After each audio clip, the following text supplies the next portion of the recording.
Today's expert webinar brought to you by Get Abstract. Everybody, I cannot tell you how much I enjoy all the messages that are coming in the chat right now.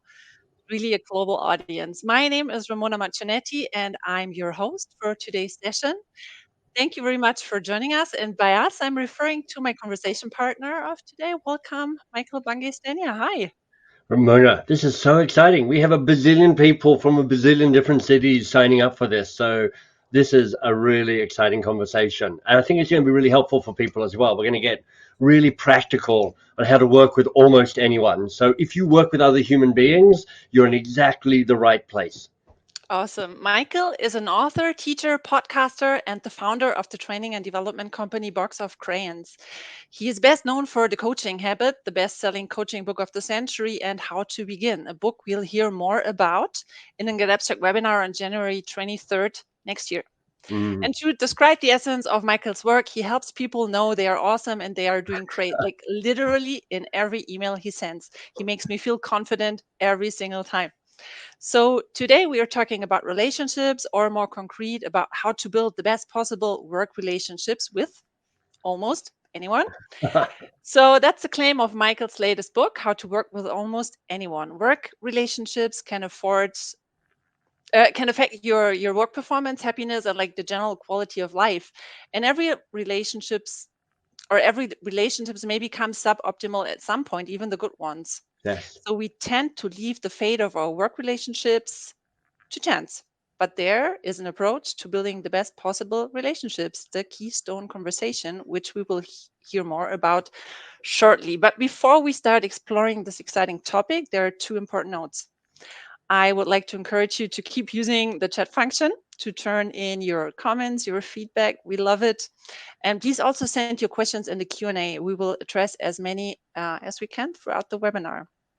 And the recording of the session will be provided to you as always in a follow-up email in the next few days. So let's start, Michael. Ramona. Definitions first. Yes. what what are the attributes of a resilient and long-lasting relationship? Before we do that, let's have a conversation about how we best work together on this conversation. So, All when right. you've interviewed people before and they've been a really good guest for you, what happened? What did you do? What did the guest do? They interacted. Good. What else? It's like, they were present, like with all their attitude and everything. That's perfect. And for me, when I've got a great interviewer, they're like, they know my work, they ask good questions, and then they kind of get nosy and they follow up on the questions. And Ramona, you know why I'm doing this? I'm role modeling a key idea that's from the book, which is before you get into the work, have a Wait a sec, Michael. conversation Wait a sec. about. Sorry to interrupt you, but we have the microphone issue again. I don't have a solution to that because I'm on my most basic microphone. Ah, Hmm. um, why don't I? Okay, people, hang on a moment. This is always the tricky part, like get the technique working. Thanks for your thumbs up. Okay, is There that you any go. better? Yes. All right, we'll see if we can make this work. I'm sorry about the technical snafus. Um, I'm imagining that your other ideal guest is somebody who doesn't have technical snafus. But look, why I wanted to start that, and I know I put you on the back foot a little bit, is one of the biggest ideas from the book is rather than jumping into the work, have a conversation about how you best work together so that when you get into the work, you have the biggest chance to thrive.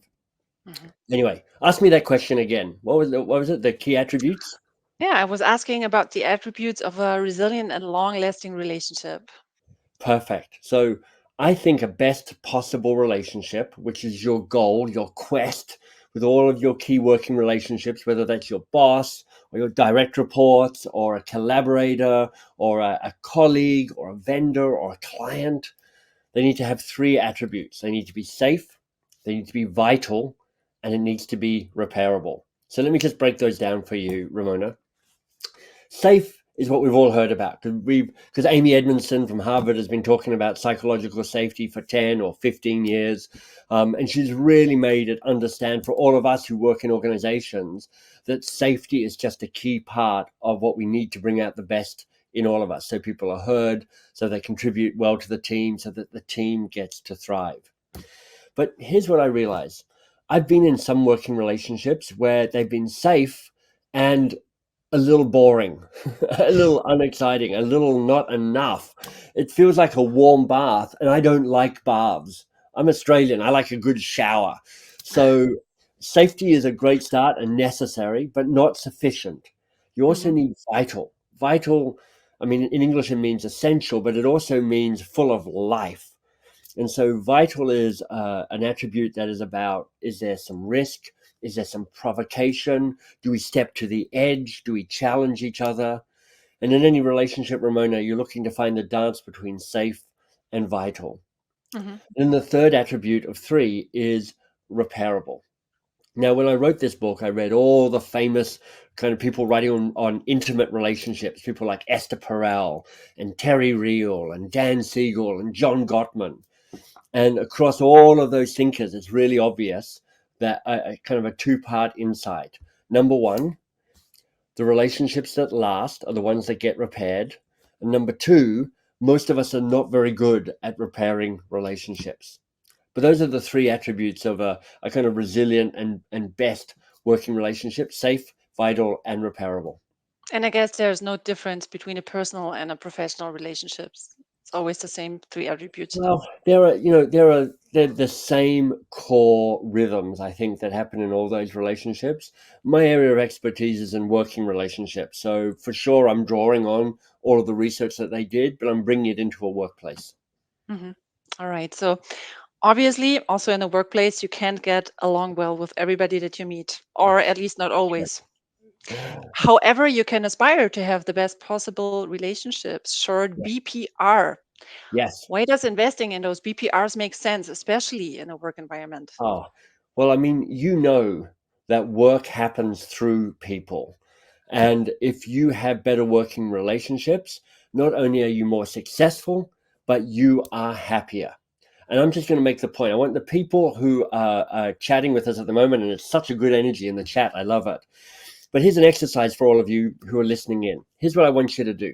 I want you to think about one of your toughest working relationships. You know, one of those really kind of miserable, gritty, hard, sad, frustrating working relationships, and really capture what happened in that moment. I mean, hopefully it's in the past, but maybe it's happening for you right now. You know, what did they do? What did you do? What did they say? What did you say? And I want you to think about the impact that had on you. What was it like being in that tough working relationship? I want you to really get clear on the impact it had on your sense of self, your sense of confidence, your ambition, the work that you did, the style of work you did. I'd love to see what your thoughts are in the chat around that. And Ramona, let me put you on the spot. When you think of a tough working relationship that you had, what was the impact on you? It definitely had a great impact on the outcome, and on me personally, it made me feel bad. It's like it Yeah, was so like I took it home. I thought about it a lot. So yeah, I see that. great impact. And look at all the stuff coming through in the chat: frustrating, demoralizing, horrible, draining, stressful, Toxic. nervous. I quit the job. I didn't quit the job. They're both tough outcomes. Demoralizing. I mean, being gaslit, stressful. I mean, look at the impact a bad working relationship has for you. I've got one word that I use to kind of summarize it, and it is diminishing. It shrinks you. You lose your sense of self, you lose your sense of confidence, you lose your ambition, your work shrinks down as well. A bad working relationship can really have a significant impact. But let's move us to the other side. Now I want you to imagine one of your best working relationships. Hopefully you've got one right now that lights you up and you're like, oh man, this is perfect. But if it's in the near past, get there, kind of that somatic memory, that body memory, which is like, so what was it like? What did happen? What was the exchange? And now in the chat, tell me, and I can see the words coming in already, which is wonderful. What was the impact on you? Engaged, energizing, powerful, motivating, connecting beyond work. It's amazing. Ramona, what words come up for you? Motivation was the first one that was coming Yeah, up in my mind. Like I feel very motivated if I have good relationships. Like the people, they drive me forward. yeah. The word, I mean, if diminished is the one for bad working relationships, expansive is how I think about for the best working relationships. And I would put it like this. It's not just you're feeling good about yourself, although you do. It's more profound than that. There is this constant for all of us who are interested in human development, and everybody here is. There's two versions of you. There's current you, present you, and there's future you. Future you is the next best version of you, and it's calling you. It's waiting for you. It's when you're bigger and bolder and more ambitious and more nuanced and kinder and more generous. You can feel it. Now, Alvin Toffler once said, the future is here, it's just unevenly distributed. And future you is here when you're in these best working relationships. You're getting to see what you're like as you evolve and you grow. It's like, I want more of that more of the time. Now you can see that you've got, I mean, I'm taking you to the ends of your bell curve. Your working relationships are on a bit of a bell curve, but I want you to really see the difference between those and now realize that rather than just hoping that you get more of one and less of the other, Mm. you're like, you can more actively play a role in shaping your working relationships so you get the best possible working relationships. What would you say are habits or mindsets that help when it comes to foster those best possible relationships? Well, the key tactic that I talk about in the book is this idea of a keystone conversation, which is what you hinted at right at the start of our conversation. And so, if the key idea is build best possible relationships that are safe, vital, and repairable, the key tactic is a keystone conversation, which is a conversation about how we work together before you plunge into the work. And you know what? It is hard to actually do that because the work always feels important and urgent and crisis and annoying and kind of like it demands your attention. You mentioned the coaching habit, the book I'm best known for, which is the best-selling book on coaching this century. Well, one of the great questions in that is, what's the real challenge here for you? It's a question about the work. But I'm saying we need to take a beat, look the other person in the eye. Ramona, you and me, we're working together. How should we best work together before we get into the conversation, into the work that we're doing? Could you illustrate what skills it takes to start and nurture such a relationship? Like, Sure. what skills do I require to best work with you? Well, I think there's kind of technical skills and then there's kind of heart-based skills. So in the book, I suggest that there are 5 good questions to ask and answer in a keystone conversation. And truthfully, one of the skills is to actually think about your answers to those questions and prepare them. But the real skill, if skill's the right word, is to be the person who's brave enough to say, "Hey, let's have a conversation about how we work together before we get into the conversation about the work." Or, and I saw this come through in the chat, so I'll just say it. Or if you're already working with somebody, say, hey, before we keep jumping on, let's just step back for a moment and have a conversation about how this is going and see if we're working in the best possible way together.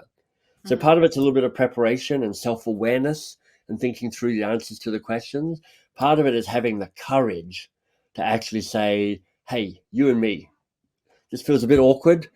I don't do this very often, but what if we could have a conversation about how we work together? Shall we go through the 5 questions? Let's do that. Okay. So could I'll you take elaborate a bit? Sure. So the first question is called the amplify question. And I'm going to linger on this one because I think I chose it as the first question for a good reason. And the amplify question asks, what's your best? What's your best?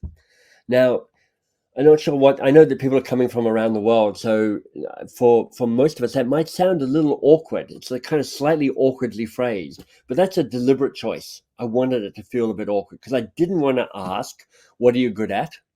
I didn't want to ask, what are your values? And I didn't want to ask, what are your strengths? Because, well, what are you good at? I'll talk about in just a minute. But what are your values and what are your strengths? Ramona, if I asked you what your strengths were, you might have done Strengths Finder and you might be able to tell me your top five. Personally, I can never remember my top five strengths. I mean, I think my number one strength is forgetfulness. And after that, I can't remember the other four. Um, Maybe my number two strength is attempting to be a stand-up comedian, which I'm also actually not that good at. But But it you get a doesn't. lot of laughs here. I know. Well, thank you. See, I appreciate that. I appreciate people laughing at my bad jokes. Um, but what I want to know is how to work with you. What does it look like? So, what's your best is asking two things: when do you shine, and when do you flow? When do you shine, and when do you flow? Now, lots of us will have heard of the flow state.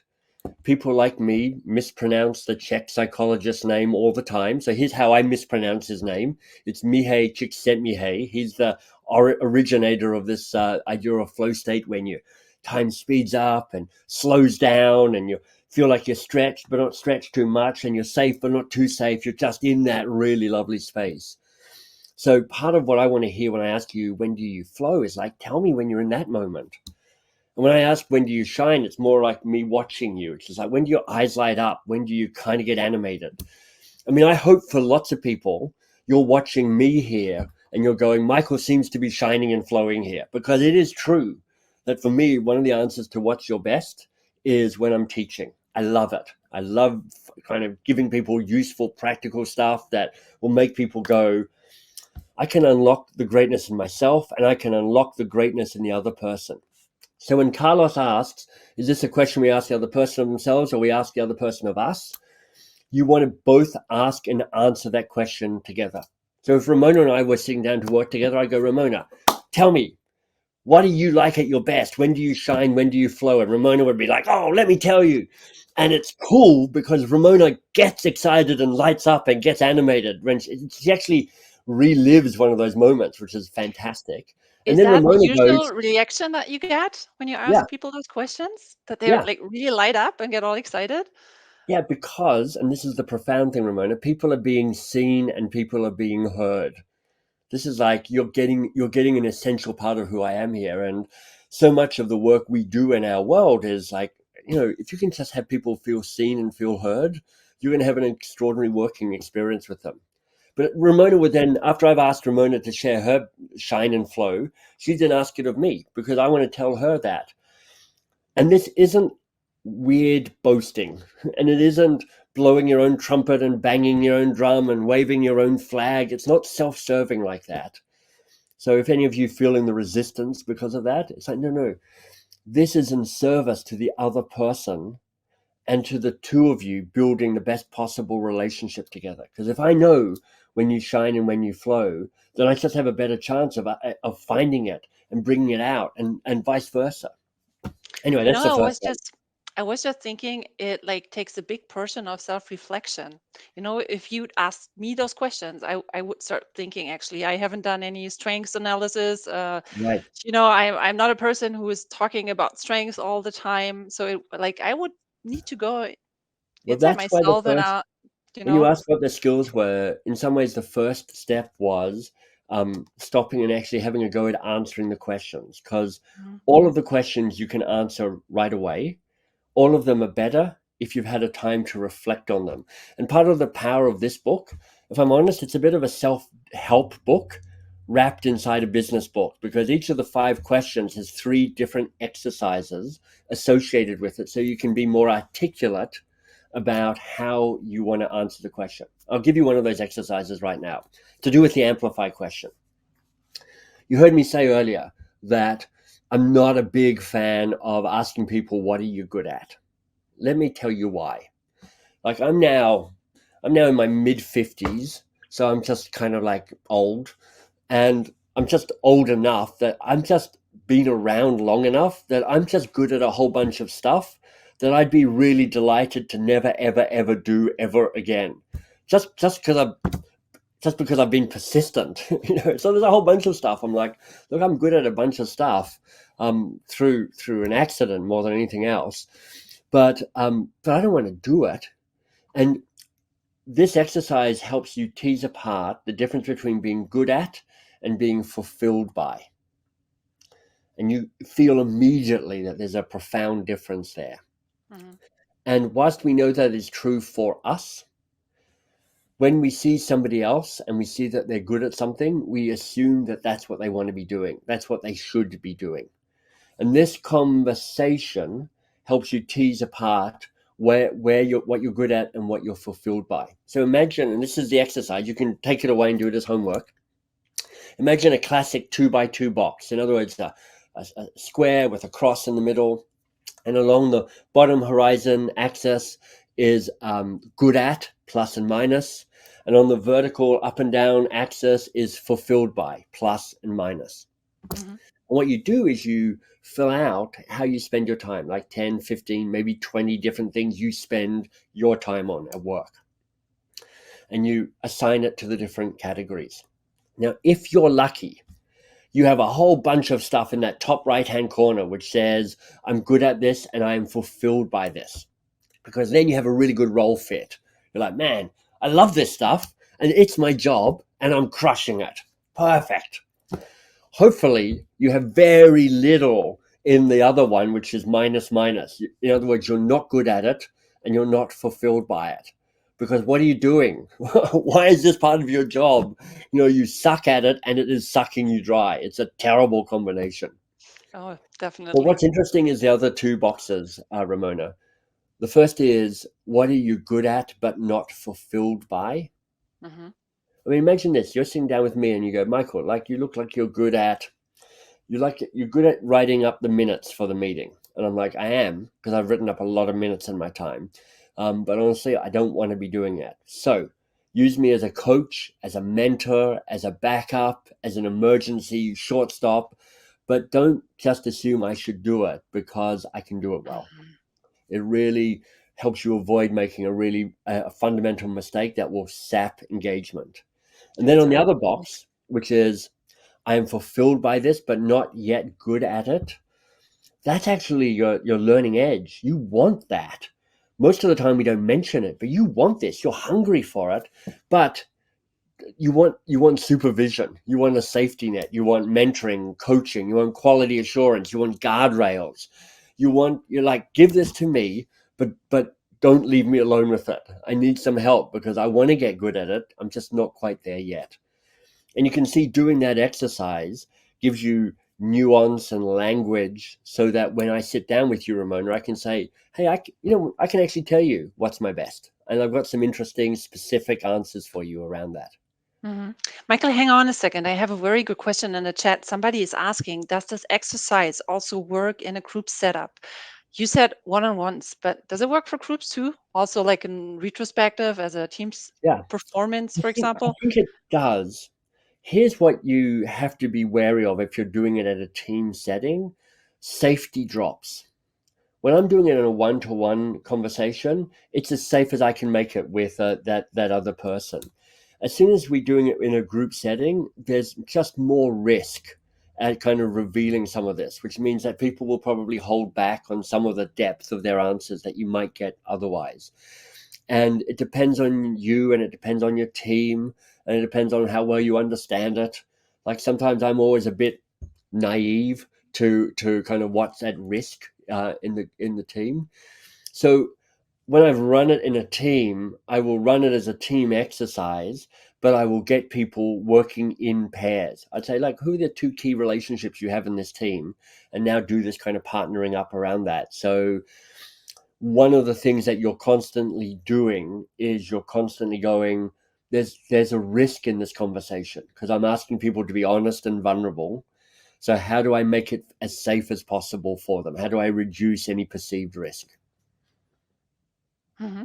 Yeah, that makes sense. Thank you. There's another good one in the Q&A. Let me scroll a bit. Where is it? Like, there are so many questions coming in there. Wait a There's a sec. lot coming at people here, so apologies for it. Like, Michael's on a roll. He's on a soapbox.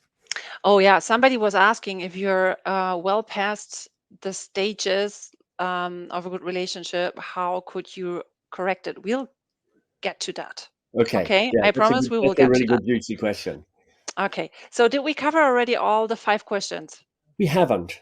And just in case we don't get there, if there's a download of the 5 questions at bestpossiblerelationship.com, so you can just get a printout of those 5 questions for you in case you're like you've missed it or you haven't taken the notes. There's also an example, a video of me doing a keystone conversation, so you can see me role modeling that as well. Perfect. We've only done one of the 5 questions so far. Let's get to number two. Hopefully, I can be a little more punchy and succinct on number two. So number two is called the steady question. The steady question. And it asks, what are your practices and preferences? What are your practices and preferences?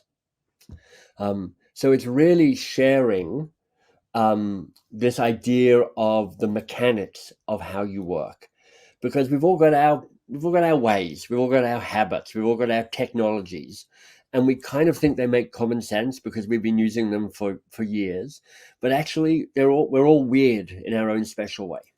Hmm. Like if Ramona and I were working together and we're talking about practices and preferences, here's the thing: you're looking at the two of us and you're thinking to yourself, these are two amazingly beautiful, talented, charming, intelligent people. They're probably almost exactly the same.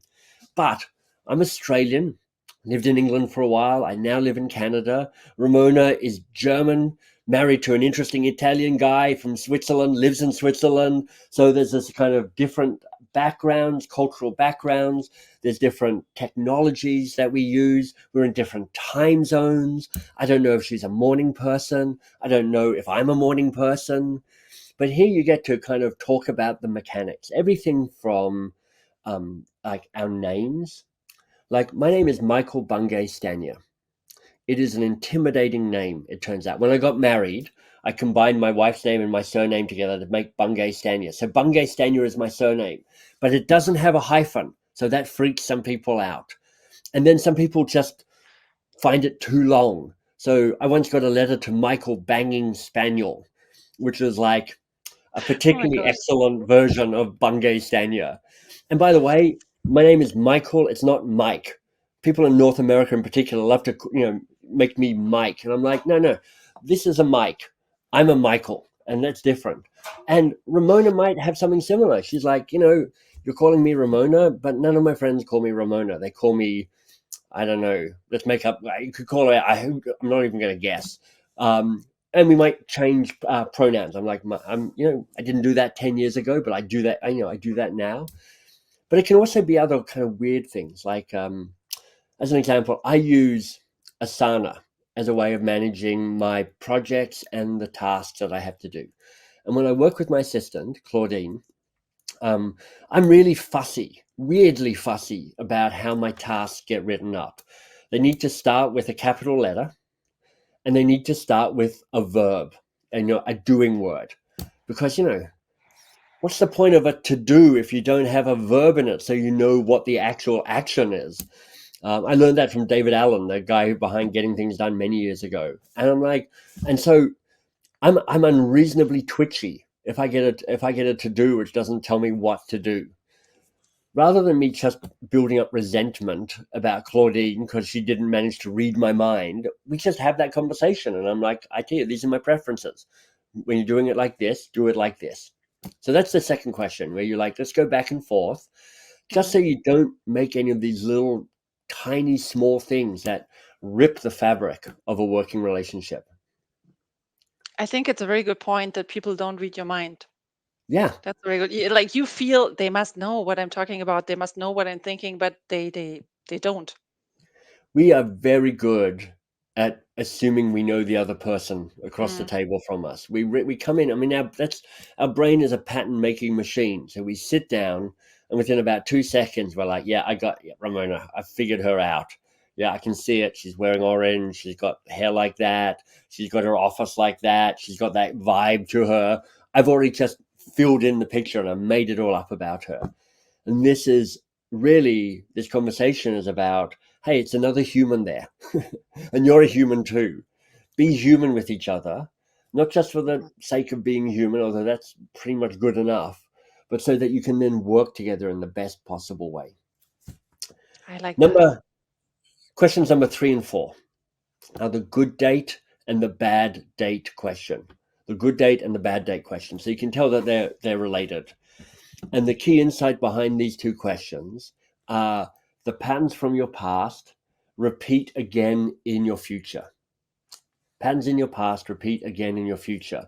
So rather than denying it, get clear about it. Get clear what your patterns are and actually have that conversation and share the wisdom from past working relationships. So let's take the first one first. The good date question. What can we learn from past successful relationships? What can we learn from past successful relationships? And my tip is this: when you're sharing this insight, talk about what the other person did. Because we have a cognitive bias, we all do, this is a human thing, to taking more credit for all the things that worked than is really ours. So give the other person the credit first. What did they do? What did they say? What did they do? What did they not say? What did they not do to make that working relationship so powerful? And you got a little taste of that when I asked you to do that exercise, remembering the impact. And then the bad date question is, what can we learn from frustrating past relationships? And your intuition is to say, I never want to talk about that past working relationship again. I'm going to bury it, pretend it never happened, pretend I have a series of flawless working relationships in my past. But that's a lie. So this is around, what can you learn from the past working relationships? And here, and this is the twist again, managing your own cognitive bias, knowing that we blame other people for more than their share when things go wrong. Start talking about your role in the dysfunction. How did you contribute to this dysfunctional relationship? Because this is the information that's going to be most helpful to that other person you're talking with and sharing information with to build the best possible relationship. So I have screwed up a lot of working relationships in my time. And I've got really articulate to say, this is the way I am going to undermine our working relationship. This is the way I am going to disappoint you.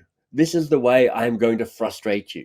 And here's how I would suggest you micromanage me, or you manage me, so that we get around it. Here's an example.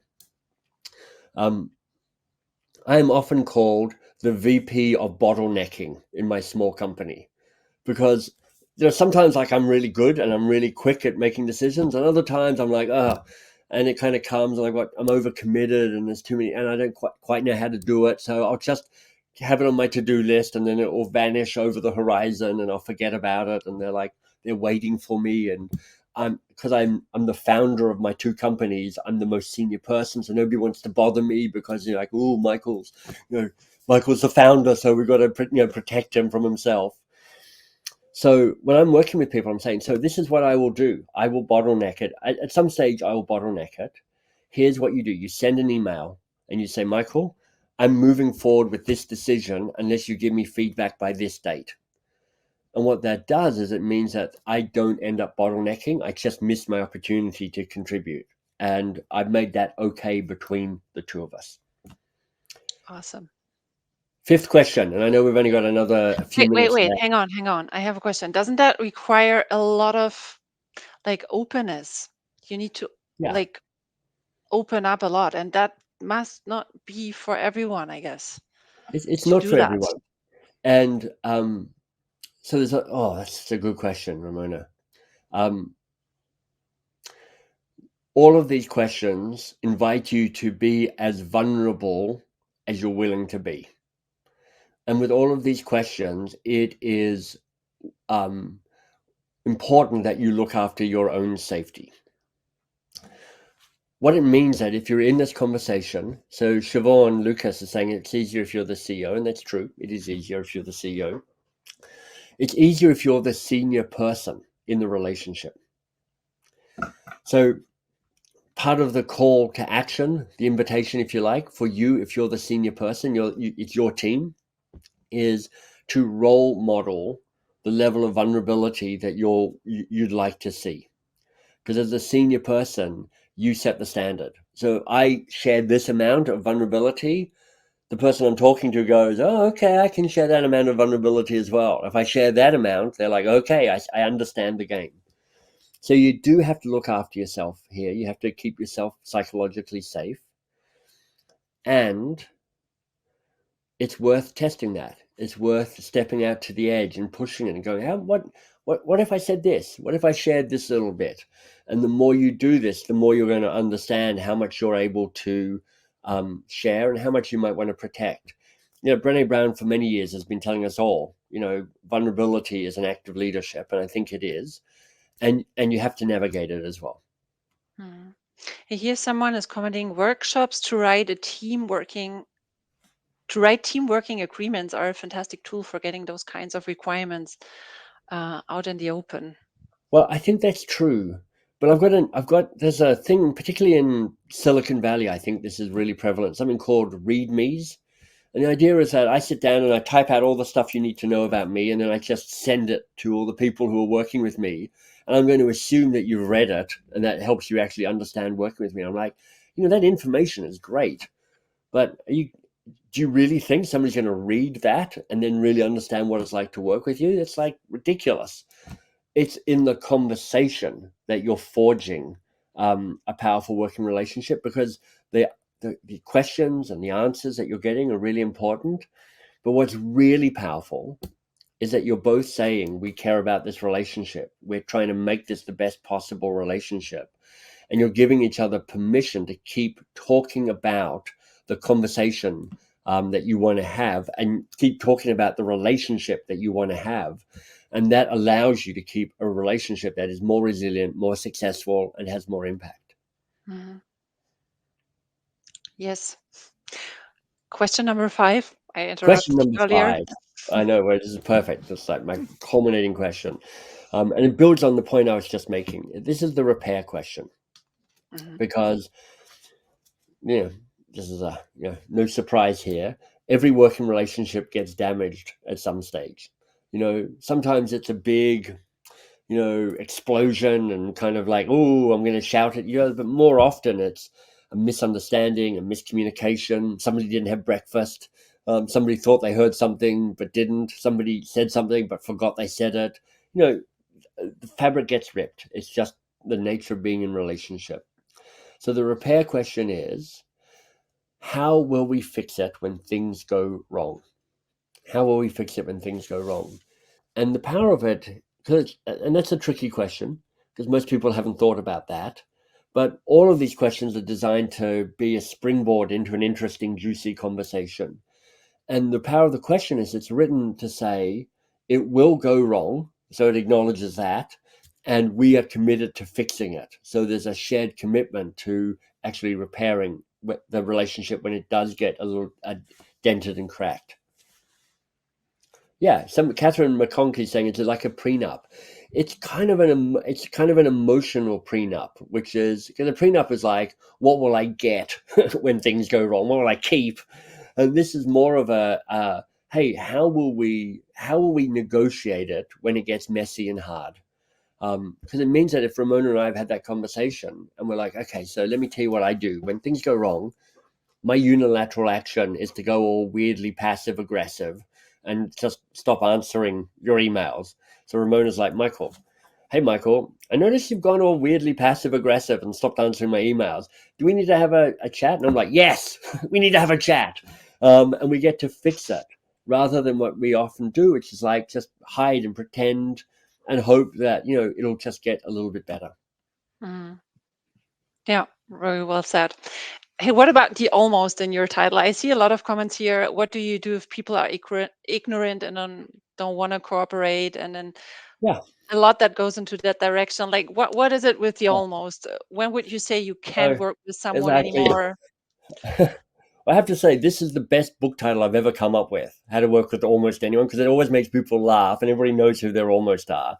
So this is just a recognition that, look, there's some people in your working life where you're like, you know what, I'm never going to try it with that person because they're nuts, or it's too broken, or they're a sociopath, or I'm a sociopath when I'm with them. Who knows? There's all sorts of reasons to do that. But I think that leaves everybody else. And that's for most of us, most of our key working relationships. So there is endless reasons you can say, yeah, not that person. And if I had one call to action here, it would be the person who's willing to reach out and have a go at this and try starting this.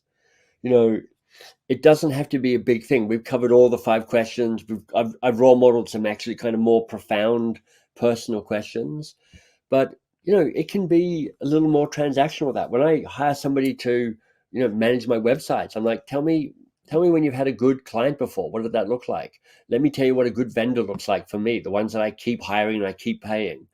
And it can be a kind of just a useful exchange like that. So I would say, there's probably, if you look at all your working relationships, there's some down this end where you're like, they're amazing. And I'd love to have this conversation with them because maybe we could make what's really brilliant even better. There's some down this end where you're like, I don't care. I don't want to with that person. I'm like, that's great.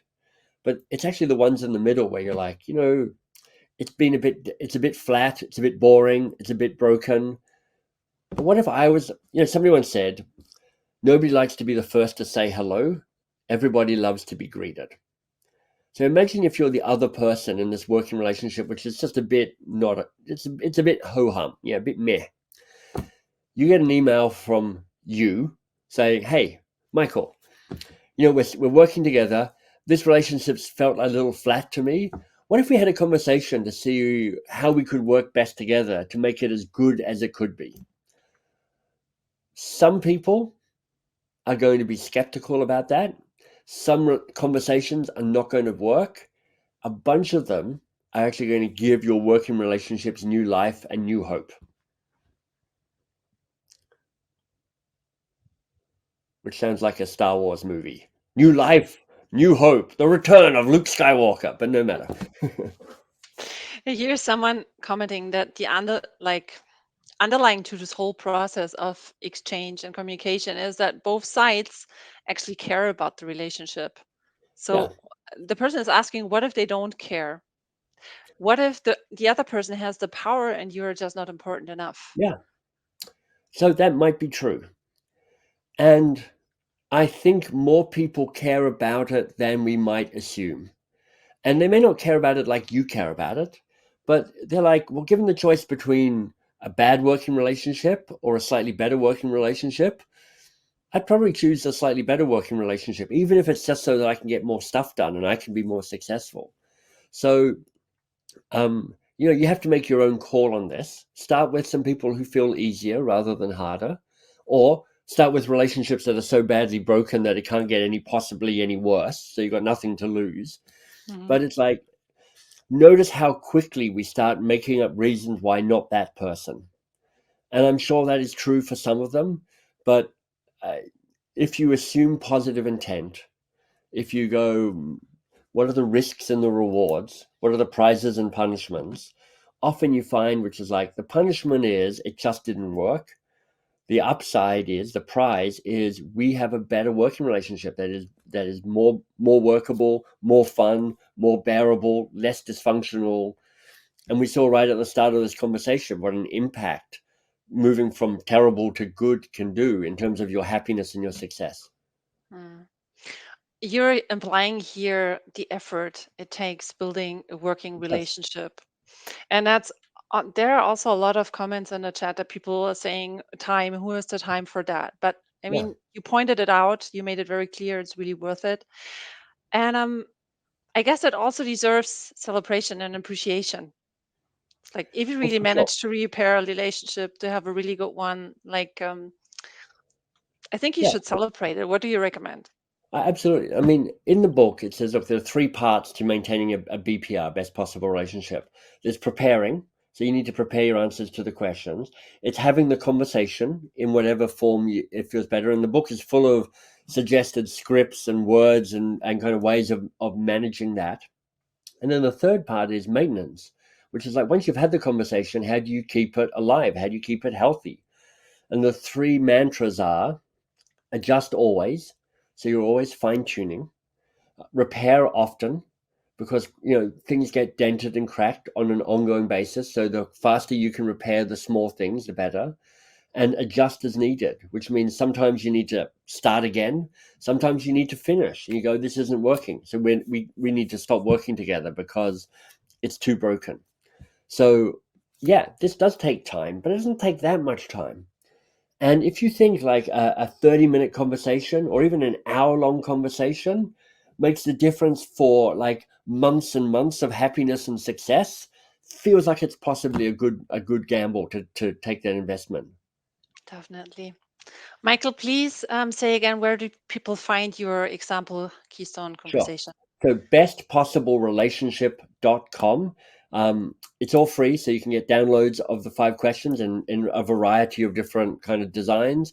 And there's an example of me having a Keystone conversation with Ainsley, who I work with. She just got promoted into a new role, so we had a Keystone conversation to go, how do we work together in her new role. Thank And you if very you want much. more general stuff and other kind of free resources from my other books, my website is mbs.works. So you can certainly find all you want and need there as well. Thank you so much, Michael. It was really a pleasure having you here today. Thank you so, so much. Thanks for having me, and thanks for the great work Get Abstract is doing. I've been a partner with Get Abstract for many years now. I've run webinars. I'm always thrilled when my books get kind of summarized and abstracted. So it's fun to carry on the conversation with you all. Yeah, we appreciate that a lot too. Thank you. Also, thanks to the audience. Thank you for watching. Thank you for commenting. I enjoyed it big time. Like that chat, it's going crazy. It's so It fun was to watch. amazing. What a fantastic Yeah. chat. I couldn't even keep up with it all. It was really an excellent group. You totally rocked it. I think we built a best possible relationship slap webinar together. Yay. Make sure to check out the summary, how to work with almost anyone in the Get Abstract library. Also, make sure to check out the book. And for more content on today's topic, there are channels in our library called Mentoring, Teamwork, Healthy Workplace. So there's a lot of good content out there. Watch out for the follow up with the recording of the session in the next few days. And if you have questions, don't hesitate to contact us at corporate@getabstract.com or get in touch with Michael directly at michael@mbs.works. Correct? That's right. Perfect. Okay. Also, stay tuned for the invitation to Michael's webinar on how to begin on January 23rd, Oh yeah, that's going to be really 2025. good for those of you who are still here. So, how to begin is about how do you set a worthy goal, a goal that is thrilling, important, and daunting. So it's really going to set you up for a really successful 2024, and it's going to be as like entertaining and self-deprecatingly hilarious as this one. Yay, looking forward to it. Thank you so much, Michael. For now, I wish you a lot of success in your relationships, personal and professional. We see you again soon and have a great rest of your day. Bye bye. Bye, everybody.